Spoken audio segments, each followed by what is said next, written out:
આર્થિક સંકળામણને કારણે સમયસર ફી ન ભરી શકવાના કારણે એક શાળાએ નિર્દોષ બાળકને પરીક્ષા આપતા રોકી દીધો અને તેને માનસિક ત્રાસ આપ્યો હતો।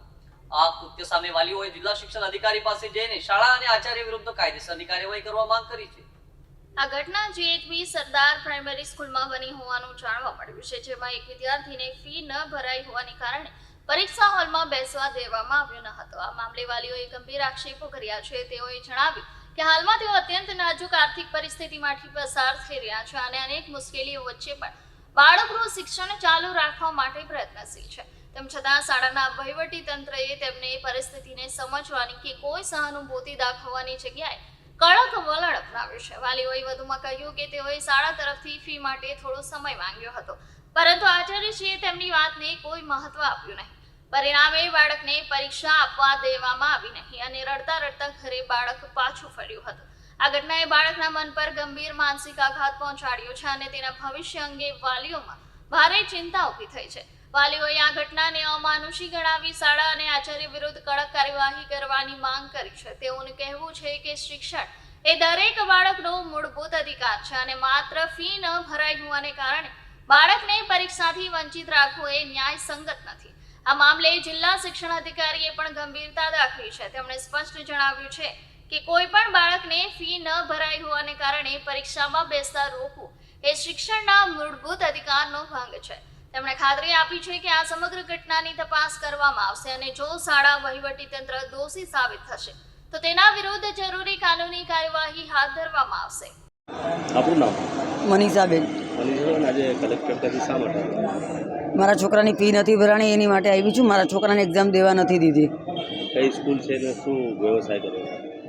આપણે સરદાર પ્રાઇમરી અને હું અંડરગાર્મેન્ટનો બિઝનેસ કરું છું, ફૂટપાથ ઉપર બેસીને। શું હકીકત છે? બસ આ ફી નથી ભરવાની, મારાથી ફી નથી ભરવાની એટલે છોકરાને એક્ઝામ દેવા નથી દીધી।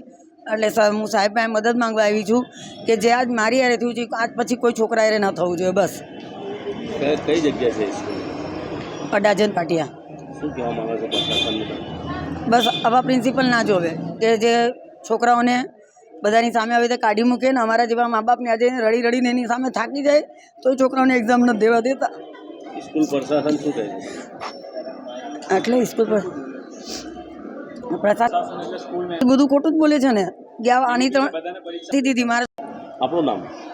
મારું નામ રાકેશ કુમાર ભગોડીભાઈ પટેલ છે। હું પેરેન્ટ્સ એસોસિએશન સ્કૂલમાં પેરેન્ટ્સ એસોસિએશનની અંદર સ્કૂલમાં પેરેન્ટ્સ એસોસિએશનના પ્રમુખ તરીકેની મારી ફરજ છે અને જે કંઈ આ 27 તારીખે જે કંઈક 1લી તારીખે જે કંઈક બનાવ બન્યો છે એ બહુ દુઃખદ છે। એનું હું કડક શબ્દમાં અને વખોડી નાખું છું અને પ્રિન્સિપાલ સાહેબ દ્વારા જે મીડિયાકર્મીને આપવામાં આવ્યું છે સ્ટેટમેન્ટ કે ભાઈ મેં બધા છોકરાઓની પરીક્ષા આપવા દીધી છે, પણ એ સત્ય હકીકત નથી।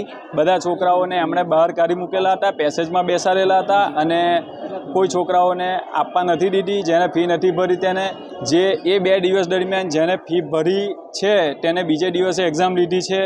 એમને એ એક્ઝામમાં પણ ટાઈમ નથી આપ્યો।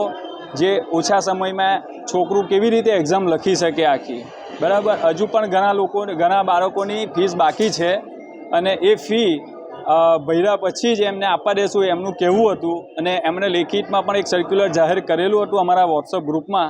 એ પ્રમાણે એ તદ્દન ખોટું છે, બોલે છે અને ચોખ્ખી ધાક ધમકીથી આપીને વિદ્યાર્થીઓને બાનમાં લઈને પેરેન્ટ્સો પાસેથી ફી ઉઘરાવવાની વાતો કરે છે।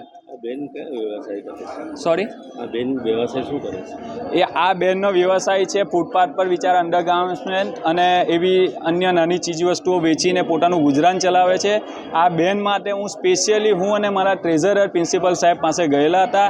એમની પાસે રિઝલ્ટ સુધીનો અમે ટાઈમ માગેલો હતો, એમણે કમિટમેન્ટ કરેલું હતું કે કંઈ વાંધો નહીં અને તેમ છતાં એમની જોડે આ અન્યાય કર્યું છે, બરાબર? અન્યાય થયો છે, એમણે પરીક્ષા આપવા દીધી નથી। એ જ દિવસે આ છોકરાને એટલી માનસિક સ્થિતિ ખરાબ હતી, એમને પરીક્ષામાંથી કાઢી મૂકે, બીજે દિવસે એ ભાઈ જવા માટે પણ રાજી નહીં હતો। કલેક્ટર કચેરી આવ્યો તો શું આશ્વાસન મળ્યું? અમે ડીઓને પણ કમ્પ્લેન કરેલી છે, આ બેનને પણ કમ્પ્લેન કરવાની હતી એટલે એમણે પણ કમ્પ્લેન કરવા માટે જ અમે ડીઓ ઓફિસે આવ્યા છે। અમે ઓલરેડી કમ્પ્લેન કરી છે અને ત્યાર પછી આજે પરીક્ષા કંઈક લે છે એવું અમને સાંભળવામાં આવ્યું છે।